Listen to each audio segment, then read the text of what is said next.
The universe has a way of remembering what others choose to forget. In the cold silence of space, where stars whisper secrets across impossible distances, there existed a truth that the Galactic Coalition had buried beneath centuries of propaganda and fear. Humanity was never meant to be caged, and somewhere in the frozen depths of the void sector, that truth was about to resurface with devastating consequences. Lieutenant Jenna Morrick pressed her palm against the frost-covered viewport of the civilian transport ship Meridian Hope, watching the ice fields of Sector 9 drift past like ancient ghosts. Her reflection stared back at her, 28 years old, dark circles under her green eyes from too many sleepless nights. She was one of the few humans allowed beyond Earth's quarantine zone, a privilege earned through 15 years of exemplary service to the Coalition Science Division. But privilege felt more like surveillance every day. Behind her, the ship's mess hall buzzed with the usual evening chatter. The crew was a mixed bunch, typical for civilian vessels operating in neutral space. Krill navigators with their six-fingered hands plotting courses, Cyranthian engineers arguing about engine efficiency in their melodic triple-toned voices, and a handful of humans like herself, always watching, always careful not to give anyone a reason to remember why their species had been locked away. The announcement crackled through the intercom, cutting through the conversations like a blade. All personnel, report to your stations. We have received a priority signal from Coalition Command. This is not a drill. Jenna's heart quickened. In 3 years of flying civilian routes, she had never heard that tone in Captain Voss's voice. The Tremelian captain was normally unshakable, his four eyes radiating calm even during solar storm navigation. Now he sounded shaken. She made her way to the bridge, her security clearance granting her access that most civilian passengers wouldn't have. The bridge was chaos. Every screen displayed the same impossible image. A massive energy signature appearing on long-range sensors, originating from the supposedly empty Neuraxis belt. "What am I looking at?" Jenna asked, stepping beside the sensor station. Ensign Rolth, a young Krell barely out of academy training, turned 3 of his eye stalks toward her. His skin had gone pale gray, the Krell equivalent of shock. "It's a power signature, ma'am. Massive. The readings match nothing in our current database. But when I ran it through historical archives," his voice faltered. Jenna felt ice form in her stomach. "Show me." The screen shifted, displaying a match probability of 97%. The energy signature matched old human military vessels from before the quarantine. Not just any vessels, capital-class warships, the kind that had fought in what the Coalition called the Reckoning, and what Earth's hidden history books called the War of Suppression. Captain Voss's gruff voice came from behind her. "The Coalition is ordering all civilian traffic out of the sector. Military vessels are being mobilized." He paused, his four eyes focusing on Jenna with an intensity that made her skin prickle. "They are saying it might be the Eternal Vigil." The name hit Jenna like a physical blow. Every human child raised on Earth knew that name, whispered in secret schools, coded in the stories their grandparents told. The Eternal Vigil, humanity's greatest achievement and greatest curse. A supercarrier so advanced, so powerful, that its mere existence had convinced the Coalition that humans were too dangerous to be allowed. Among the stars, the ship had vanished 312 years ago during the final battle at Threshold Station. Coalition records claimed it had been destroyed, atomized in a failed jump drive experiment. Earth's secret history suggested otherwise, that the Vigil had escaped, damaged and desperate, into unknown space. For 3 centuries it had been a ghost story, a symbol of human defiance that parents used to give their children hope. And now it was waking up. On the planet of Thalasser Prime, seat of the Galactic Coalition, Emergency Counselor Dravik stood before the assembled leadership and felt the weight of history pressing down on his exoskeleton. The council chamber, normally a place of measured debate and diplomatic courtesy, had erupted into barely controlled panic. "We must act immediately." Counselor Yenth of the Vraxian Accord pounded her crystalline appendage against her podium, sending harmonic vibrations through the chamber. "If the humans have recovered their warship, if they have had 3 centuries to plan, to rebuild, we cannot allow them to rejoin galactic civilization. The quarantine must hold." Dravix raised his primary manipulator, calling for silence.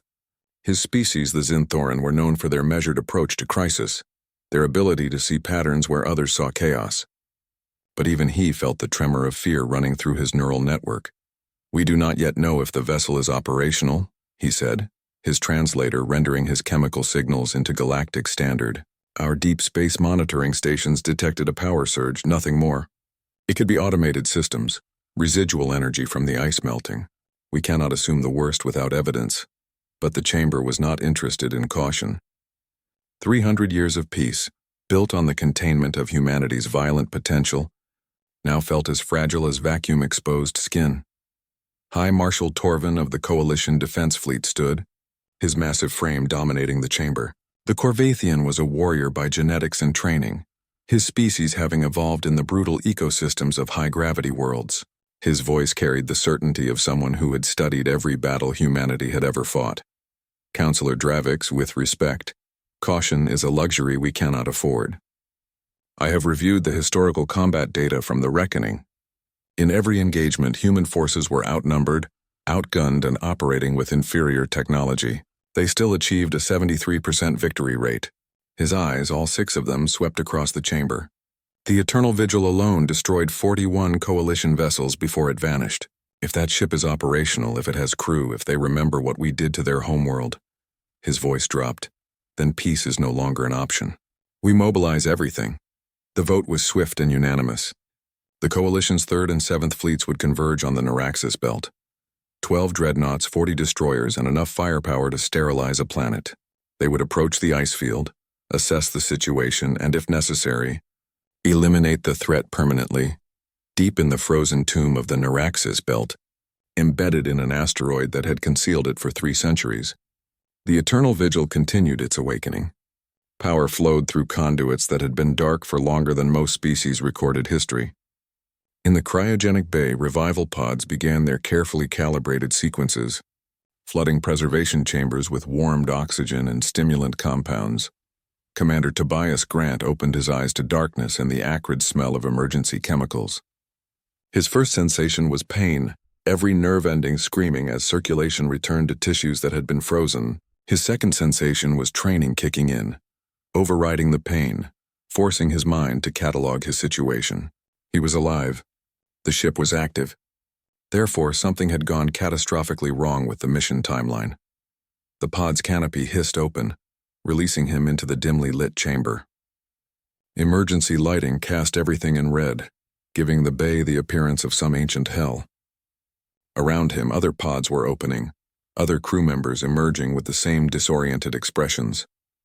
A holographic interface materialized beside him, and the ship's artificial intelligence, designation Nexus, spoke in the calm, measured tones that Grant had found both comforting and irritating during their original deployment.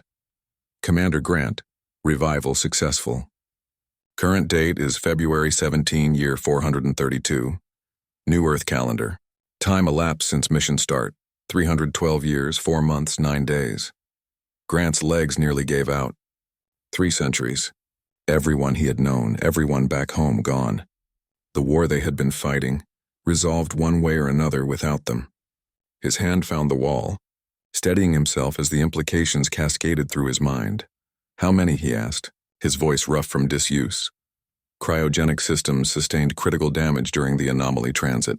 Current revival success rate is 42%. We have recovered 2,317 personnel from a complement of 5,500. Grant closed his eyes. More than half his crew was dead, never to wake from their frozen sleep, but over 2,000 had survived. 2,000 humans who had gone to sleep during a desperate war and woken to find themselves ghosts in an unknown future.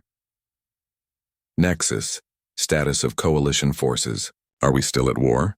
Unknown, Commander.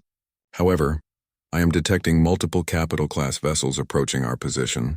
Their configuration matches coalition military patterns. Estimated time to weapons range, 4 hours, 17 minutes. Grant felt something cold settle in his chest. Not fear, determination, the kind that had made humans dangerous in the first place. Sound general quarters. Wake everyone, and Nexus, bring all weapon systems online. If they're coming for us, they're going to remember why they were afraid. The Coalition Third Fleet dropped out of hyperspace at the edge of the Neuraxis belt, with the practiced precision of a military that had not fought a real war in 300 years. 12 dreadnoughts, each one a masterpiece of modern engineering, arranged themselves in a defensive sphere around the asteroid field. Their shields glowed with contained energy, their weapons systems powered but not yet armed. High Marshal Torvin stood on the bridge of the flagship Relentless Dawn and watched the sensor displays with growing unease. Admiral Kress, his second in command and a veteran of peacekeeping operations across 40 systems, stood beside him reviewing tactical data. The energy signature is definitely coming from that cluster. Scans show a massive metallic structure embedded in the ice. Configuration matches the historical data for human capital vessels. She paused, her antennae twitching with concern. Marshal, the power levels are increasing. Whatever is in there, it is waking up fast. Torvin nodded slowly. Open a channel. All frequencies, human languages included. Let us try diplomacy before we resort to force. The communications officer, a young Ceranthian named Plex, worked his console with nervous efficiency. Channel open, sir. Broadcasting now, unknown vessel. This is High Marshal Torvin of the Galactic Coalition Defense Fleet. You are in violation of the quarantine protocols established by the Treaty of Threshold. Power down your systems immediately and prepare to be boarded for inspection. This is your only warning. Respond within 10 minutes or we will consider you hostile and act accordingly.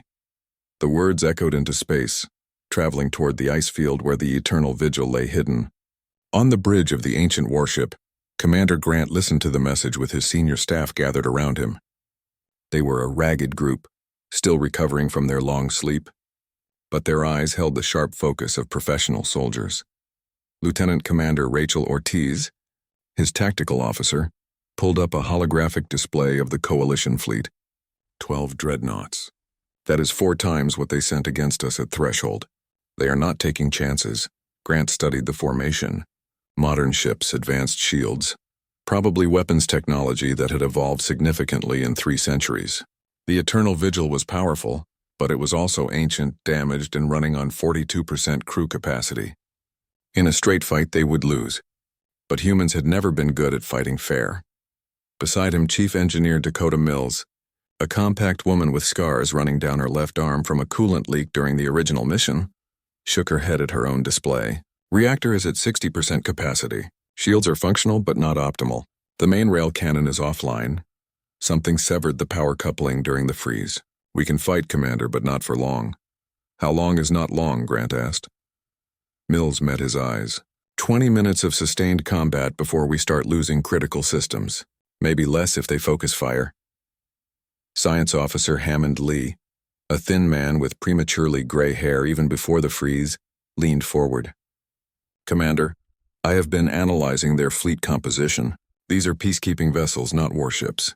Their shields are designed to withstand pirates and small insurgencies, not military-grade weaponry. Our original armament, even degraded, would punch through those shields like paper. Grant felt the cold calculation settling into his mind. The same calculation that had led humanity fight a galactic coalition to a standstill, despite being hopelessly outnumbered. Not because humans were stronger, but because they were willing to do what others would not. Nexus, give me a timeline. How long before Earth could send help if they even wanted to? The AI's response was immediate. At maximum hyperspace velocity, a message to Earth quarantine zone would take 6 days. Response time would depend on human defensive capabilities and political willingness to engage. Probability of timely assistance is less than 8%, so they were alone. 2,000 humans on a damaged warship, surrounded by an enemy fleet with no backup coming.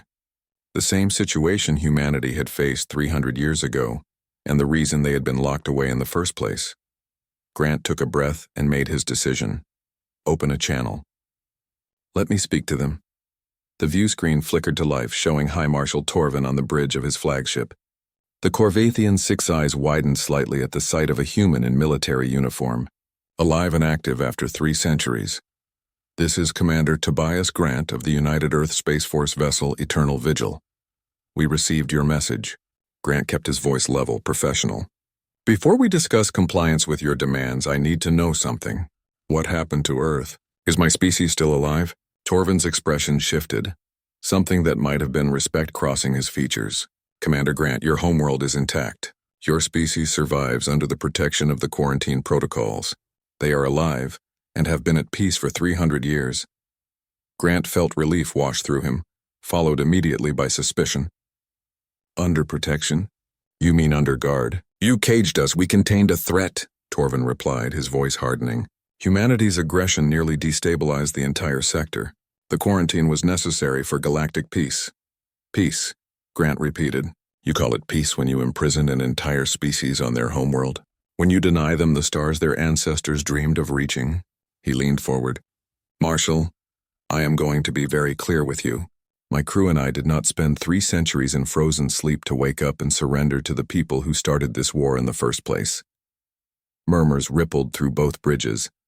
On the relentless dawn, Admiral Kress stepped forward, her voice sharp.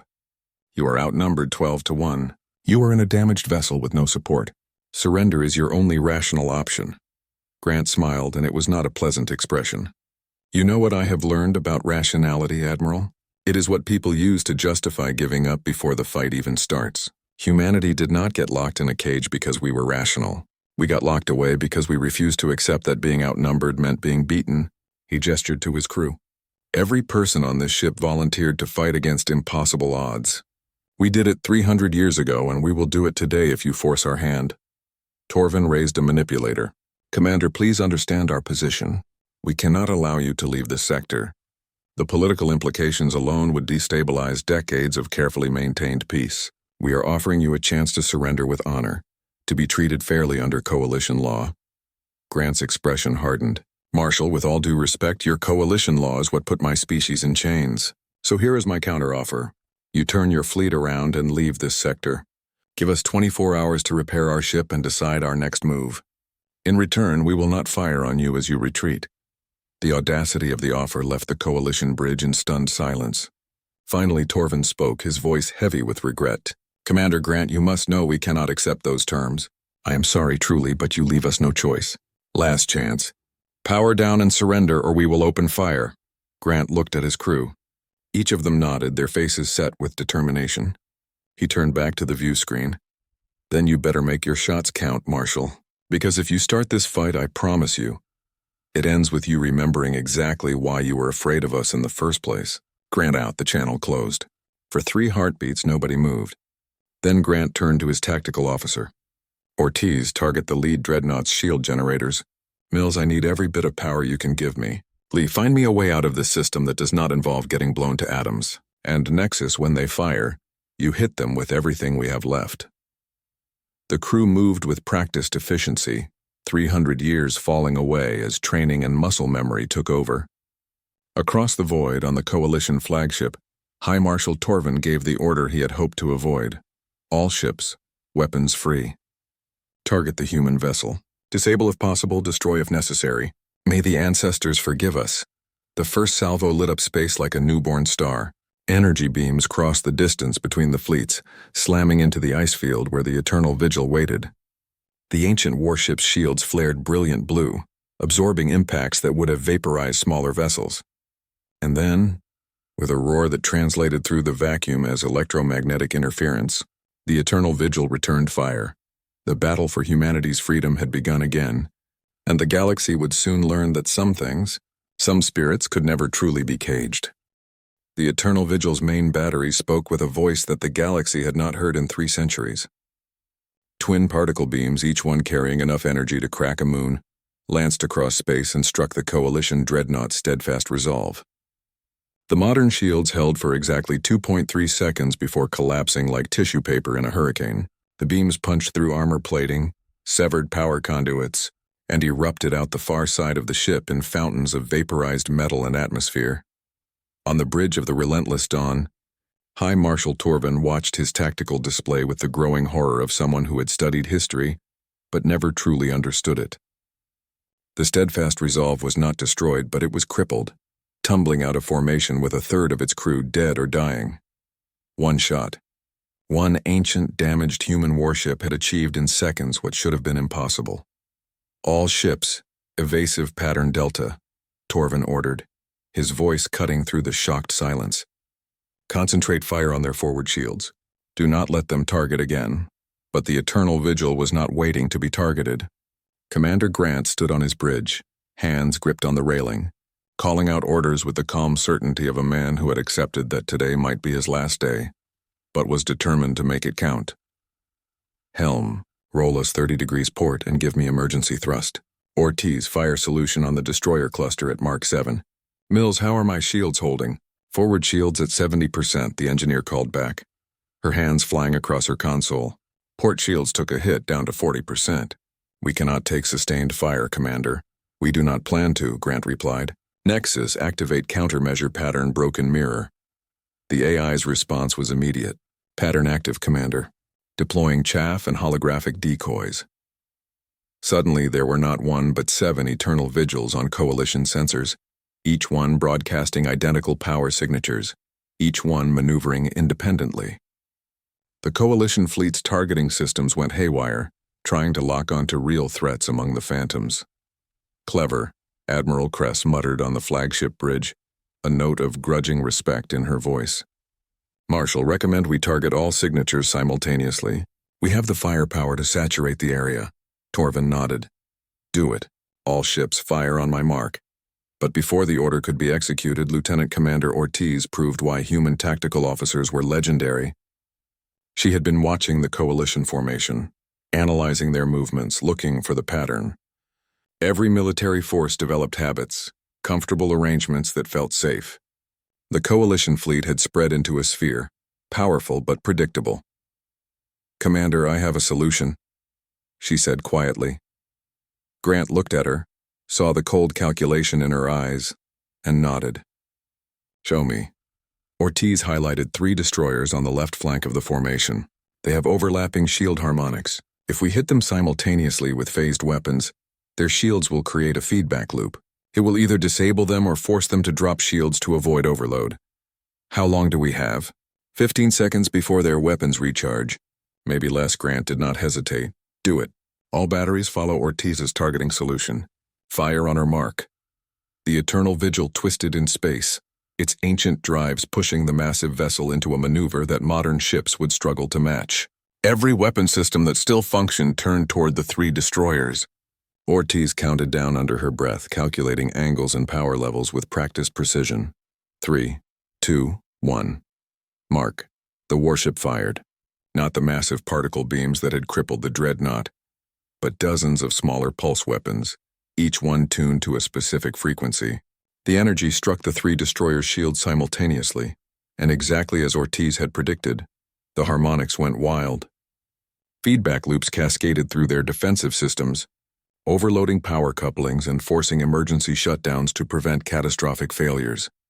In the span of 5 seconds, 3 Coalition destroyers went dark, drifting helplessly while their crews frantically worked to restore power. On the Eternal Vigil's bridge, Chief Engineer Mills let out a whoop of triumph. That is how you do physics, people. But Grant was not celebrating. Every second of combat was draining their limited resources, and he could see the Coalition fleet adapting, learning. The remaining 9 dreadnoughts were tightening their formation, preparing for a coordinated strike that no amount of clever tactics could deflect. Nexus. Status on Lee's escape route? Science Officer Lee is analyzing gravitational currents in the asteroid field. He believes there is a path through to clear space, but it will require navigating a debris field at high speed with minimal shield protection. Grant grimaced, from one impossible situation to another, but that had always been humanity's specialty. Helm, prepare for asteroid field navigation. Ortiz, keep firing, make them think twice about following us. Mills, I need shields prioritized to forward and ventral sections. The crew moved as one, each person understanding without being told that this was their moment, not just to survive but to prove something. To show the galaxy that humanity could not be dismissed, could not be forgotten, could not be caged without consequence. On the relentless dawn, High Marshal Torvin made a decision that he knew would define the rest of his career. All ships pursue. We cannot let them escape. If they reach open space, if they contact Earth, this situation becomes exponentially more complicated. But Admiral Kress placed a manipulator on his shoulder. Marshal, with respect, look at what they have done. One ship, damaged and undermanned, has disabled 4 of our vessels. If we pursue them into that asteroid field, we will be fighting on their terms, in close quarters where their maneuverability advantage matters more than our numbers. Torvin's 6 eyes stared at the tactical display, watching the Eternal Vigil accelerate toward the debris field. Every instinct he had, 3 decades of military service, told him that Kress was right. But letting the humans go meant admitting weakness. meant accepting that the Great Coalition fleet could not contain a single ancient warship. He thought about his grandfather's stories, about fighting humans at the Battle of Threshold, about watching human ships continue fighting even after their shields failed, even after their hulls were breached, even after any rational species would have surrendered, about the human crew that had rigged their dying destroyer to explode just as a coalition cruiser came alongside to accept their surrender. Torvin made his choice. Pull back. Establish a perimeter around the debris field, but do not pursue. Send a message to Coalition Command. Tell them the situation is contained but complicated. And get me a direct line to the Earth Quarantine administrators. It is time we had a conversation that should have happened 300 years ago. In the asteroid field, the Eternal Vigil wove between ancient rocks and ice, its sensors barely staying ahead of collision threats. On the bridge, Commander Grant allowed himself a small breath of relief. They had survived. Against all odds, 2,000 humans had faced down a modern fleet and lived to tell about it. But as Science Officer Lee pulled up long-range scans, Grant saw something that made his chest tighten. Dozens of energy signatures growing stronger by the minute. Not coalition ships. These were coming from Earth's direction. "Commander," Lee said quietly, his voice carrying a weight that made the entire bridge fall silent. "I am picking up human transponder codes. Military grade. Whatever message Dr. Morick sent, somebody heard it. Earth is coming." Grant stared at the display, watching as the signatures resolved into distinct vessels. Cruisers, destroyers, carrier groups. The secret fleet that Earth must have been building for 3 centuries, hidden from coalition sensors, waiting for a moment just like this. Humanity had been caged, but it had not been sleeping. And now, with the Eternal Vigil's return, with proof that their lost heroes still lived and still fought, Earth was done hiding. Grant looked at his crew, saw the same mixture of hope and determination reflected on every face. They had been frozen for 300 years, lost to time and circumstance. But in one desperate battle, they had given their species something it had lacked for centuries, a reason to stop accepting the cage and start demanding the stars. "Nexus," Grant said quietly. "Open a channel to the incoming Earth forces. Let us go home and see what our people have become." And then he smiled. "Let us show the galaxy what happens when you try to keep humanity down for 3 centuries. We do not stay down. We come back stronger." The communication channel opened, and for the first time in 300 years, a human military officer from before the quarantine spoke to the descendants of the world he had left behind. The words were simple, but they carried the weight of centuries of hope and defiance. "This is Commander Tobias Grant of the Eternal Vigil. We are coming home, and we are not alone anymore." The meeting took place on neutral ground, a diplomatic station called Harmony Point that floated in the void between Coalition space and Earth's quarantine zone. It was a small facility, designed for quiet negotiations and discreet conversations that neither side wanted publicized. Today, it would host a gathering that would reshape the political landscape of the entire galaxy. Commander Grant stood in the docking bay of the Eternal Vigil, watching as the diplomatic shuttle prepared to depart. Behind him, his crew worked tirelessly to repair their ancient vessel, but their spirits were high. News had spread through the ship like wildfire. Earth had not forgotten them. Humanity had not given up. Lieutenant Morick approached him, no longer wearing the subdued civilian clothes she had worn on the transport ship. She'd been given a proper uniform by the Earth delegation, and Grant could see the pride in her eyes.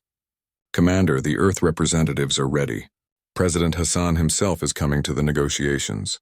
Grant nodded. 3 centuries ago, Earth had been governed by the United Nations Space Council.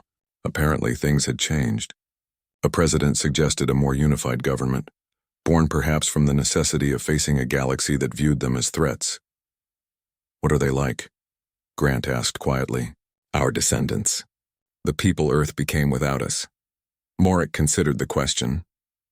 "Angry," she said finally, "but determined. They have spent 300 years being told they are too dangerous to be trusted, too violent to be allowed among the stars. Some believed it, internalized it, but most just got angry and started preparing for the day they could prove everyone wrong." She smiled slightly. "Your return, Commander, was the spark they needed. Proof that defiance runs in human blood." The shuttle ride to Harmony Point was quiet. Grant watched through the viewport as they passed Earth vessels, sleek and modern but carrying design elements that echoed the Eternal Vigil's architecture. His ship had been their template, their inspiration. 3 centuries of secret development, hidden shipyards in asteroid belts and on the dark side of the moon, all building toward this moment. At the station, High Marshal Torvin was already waiting, along with several coalition counselors and, to Grant's surprise, Counselor Dravix. The Xanthoran gestured respectfully as Grant entered the negotiation chamber. "Commander Grant, it is an honor to meet a piece of living history, though I confess I wish the circumstances were different." Grant took his seat across from the coalition delegation. "As do I, Counselor. I went to sleep fighting a war I did not start, and woke to find my species imprisoned for 300 years. Forgive me if I am not feeling particularly diplomatic." The door opened again, and the Earth delegation entered. President Amir Hassan was a tall man with silver at his temples, and eyes that had seen too much but refused to look away. Beside him walked Fleet Admiral Catherine Voss. No relation to the Trimelian Captain Morik had served under, along with several civilian advisors. Hassan sat beside Grant and extended his hand. "Commander, on behalf of Earth and every human who has dreamed of the stars, thank you. Thank you for not surrendering. Thank you for reminding us who we are." Grant shook his hand, feeling the weight of history in that simple gesture. "Mr. President, I just did what any of my crew would have done. We refused to give up." Hassan smiled. "That is exactly the point, Commander. That is exactly what makes us human." High Marshal Torvin cleared his throat, his 6 eyes moving between the human and coalition delegations. "Shall we begin? The coalition has prepared a proposal for resolving this situation peacefully." Hassan nodded. "We are listening." Torvin activated a holographic display. "The coalition proposes a graduated integration program. Over the next 50 years, humanity would be allowed limited access to nearby systems, supervised trade agreements, cultural exchanges. You would no longer be quarantined, but you would be monitored. Your military would remain limited by treaty, your expansion carefully controlled." Grant felt anger flash through him, but Hassan remained calm. "High Marshal, with respect, that is not integration. That is a larger cage with better decorations. Humanity is not asking for permission to exist among the stars. We are informing you that we are done accepting limits placed by others." The coalition delegation stirred uncomfortably. Counselor Dravix leaned forward. "President Hassan, surely you understand the concerns. Humanity's historical aggression, the casualties from the war 3 centuries ago. These things cannot be forgotten." "They should not be forgotten," Hassan agreed. "But they should be understood correctly." He pulled up his own holographic display, showing historical records that Grant recognized from his own time. The war started when coalition vessels fired on human colony ships at Proxima Centauri. Unprovoked, without warning, we responded with force because force was used against us. "That is a disputed interpretation," Torvin began, but Hassan cut him off. "It is the truth, and you know it. The coalition saw humanity expanding and decided we were a threat before we had done anything to justify that label. You attacked first, we fought back, and then you used our success in defending ourselves as proof that we were dangerous." He leaned forward.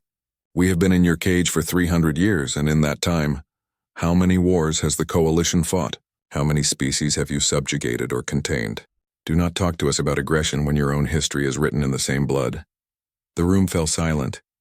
Grant watched Counselor Dravix's expression shift, something like shame crossing the alien's features. Finally, Torvin spoke, his voice heavy. "What do you want, President Hassan? What will satisfy humanity and prevent another war that will cost millions of lives on both sides?" Hassan's answer was simple. Recognition. Treat us as equals, not as problems to be managed. Open your trade networks, your star charts, your cultural institutions. Let humans live and work and explore alongside every other species in the galaxy. No restrictions, no monitoring beyond what you impose on yourselves. She gestured to Grant. This man and his crew spent 3 centuries frozen in the dark because they refused to accept subjugation. We will not dishonor their sacrifice by accepting it now, Admiral Voss added quietly. And understand this. The ships you saw coming from Earth represent a fraction of our current military capability.